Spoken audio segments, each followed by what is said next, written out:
of the day. You know, it's signing day is always great, especially when you think you had a good class. And in Jesse McCullough, you know, we get a kid. He's a 4-star recruit right now, and I think could move up. He's been ranked around the top 190 to 100, but he has something that we think is very valuable. He can really shoot the ball. He's got more weight, and he's got more energy. He's a guy that's excited to be here. He averaged 17 points, 11 rebounds, 3 assists. His team has played very well. So he's won a lot in Cleveland. He's got to learn to play harder, like every big guy in America has to learn how to do. But I think we were attracted to him because he could shoot it and he communicated really well on the floor. Watched him in an AU tournament, and he talked better than any guard I've ever seen. And then we got a chance to meet his family. His parents were just unbelievable, more appreciative, not entitled. And so we looked at Jesse early. We liked Jesse early. We moved on Jesse early. In Kurtang, we were looking for a guy. Since he was the first player to commit, he was a top 50 guard, and yet he's been kind of a, you know, not as heralded as some top 50 guards would be. He's been ranked in the top 10 as shooting guards most of his career. He's played for a guy in Vinny out at Bradford Christian Academy that is unique. I've never seen a guy that coaches as hard as he does. And because of that, this kid has been coached. And as we know, kids that he's played in the MBPA Euro Camp, his family is from Africa, actually. And he has incredible respect for the game, for people. He shot 48%, almost 49% from the three. He can really shoot it and averaged 18 points in a pretty good league. So we think he's got a body that would be more ready to play because we very well going to lose 3 guards. And I think it's going to be very important on what we recruit. And yet, between the 2 classes, we're trying to shore up some of those guard positions. In Jace Richardson, we get a little bit of everything. We get a guy who can shoot it. Probably the best thing is, it is an honor to have a son of a former player. That is a big time recruit.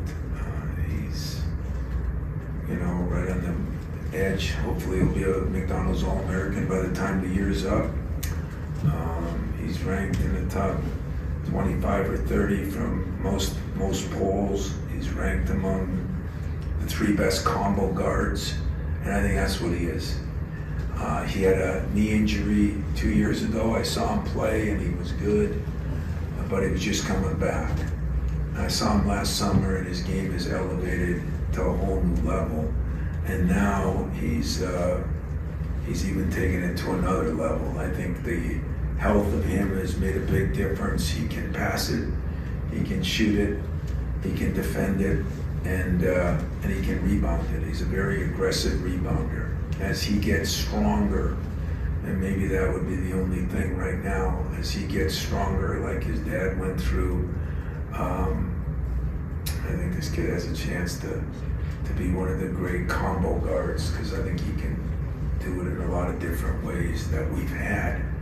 And he too, you know, his family, his mother was a coach, believe it or not, and he's got a brother, so it's all in the family. They all are big basketball nuts. He lives, eats, and sleeps it.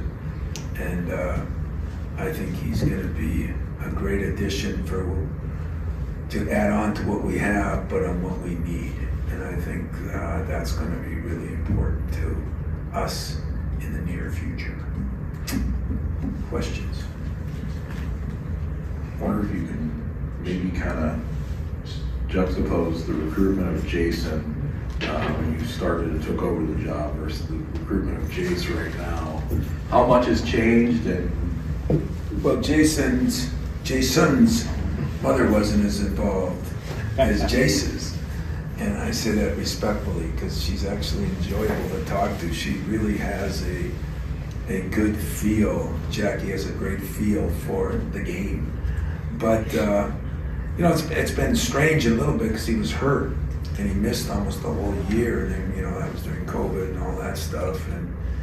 And yet, it's been fun. It's been fun. I never put Jason, and I told him early on, I'm never going to make this about you and us. I'm going to recruit Jace as a player, not because of his dad, but I thought that the opportunity to get a kid here where his dad had gone to 2 Final Fours and won the national championship, and then, you know, 20-some years later, his son has got a chance to do some special things is pretty neat. But I made it perfectly clear I did not have the Draymonds and Mateens and Steve Smiths of the world calling him, begging him, you know. I wanted him to come here because it's what he wanted to do. And I thought Jason handled that very well also. You know, he really did. And I said, my lifetime relationship is me and you. If your son goes somewhere else, it's not changing our relationship one iota. But at the same time, wake up and know where your start came from. No, I didn't say that. It was really good, and it wasn't easy, you know. And I think as a player, there's really a thrill about playing where your dad played, and as a player, there's really an interest in kind of braving your own trail. And so I understood that, and we were really upfront about that from day one. And but what I liked about it when it was over, I think he was really excited, and I think his family was, and that's important to me. I know you said it was an honor to be able to coach a former player's son, but how unique of a situation is this for you? Have you ever think that you would have an opportunity to coach one of your players' sons? Hell no, I didn't think I'd be here that long. I really didn't, but you know, and it's been good. I mean, Steve Smith's son's been here, and mine's been here, but it's not quite the same, to be honest with you. And so, you know, Jason as a player was such a good kid. I mean, it was amazing, you know, where you think he was a top kid, and he came in here and, I don't know, played 15, 17 minutes as a freshman, which for most kids at that level wouldn't be what they wanted to, and he handled things so well. And yet, you know, I won't say his son's going to be the same because, number one, hopefully the needs are different, but number two, times have changed. But I think when you're raised like that, I mean, this kid's a great student. You know, his mother must have done a hell of a job, is what I told JR, but he's a great student. He's, I mean, you can carry on a conversation with him. I mean, and even though in this era of entitlement, I don't think he's entitled at all, and that is a tribute to them. Now, a lot of top programs are turning more towards the portal to roster build. Have you seen the landscape of high school recruiting changing? Is it potentially advantageous for a program like you that's still really emphasizing? It's advantageous. It's a problem. You know, like one of the problems is right now is we have 5 veterans and 5 almost rookies. You know, I mean, you can call Carson. He played some last year in Trey, but they didn't play much. So you don't have guys that have played 4 years or 3 years in a program and played a lot of minutes. And that's why I you know, should tell our fan base, some of this is going to take a little time. You know, it really is. And it's not an excuse. It's just a fact of life. If we're going to play them. If we're not going to play them, it'd be different. But, you know, I don't know what tomorrow brings. I really don't. And so you all know how I feel about, you know, the transfer rule. You all know how I feel about the pay for play compared to NIL. And yet, got to do what you got to do, and other programs are doing it, and I've decided to go this route right now. And that doesn't mean that, you know, things aren't going to happen. Maybe 3 guys go pro and something else happens, and you got to do what you got to do. But I like the fact that we feel we're giving high school kids an opportunity to come here and grow in our program. We're not looking at them as, you know, guys that are going to be here a year and then go some other school for a year, some other school for a year. You know what? Maybe that'll work and maybe it won't. You know, this is new territory for everyone. I saw a lot of teams that paid a lot of money to get kids last year and didn't finish very high. I saw other teams that it worked for. You know, everybody's going to have a different way of doing it, and nobody knows the correct way right now because nobody's really, you know, played it out yet. This is only really 2 years that it's been in effect, so time will tell, but I like what we're doing. I like the way we're doing it, and if we can keep the players we got and then just kind of reshuffle and get talented players in. I mean, this will be a highly ranked class right now, and there could be one more. So I like the position we're in. Anything else? Can you talk about Kurt Tang a little bit? You mentioned earlier that he was one of the first ones to commit. How did you, what initially struck you about him and you know, impressed you and everything? We always look at programs guys play from, and are they our kind of guys? Are they this guy's coach? You know, we saw him in some AU tournaments year before. He was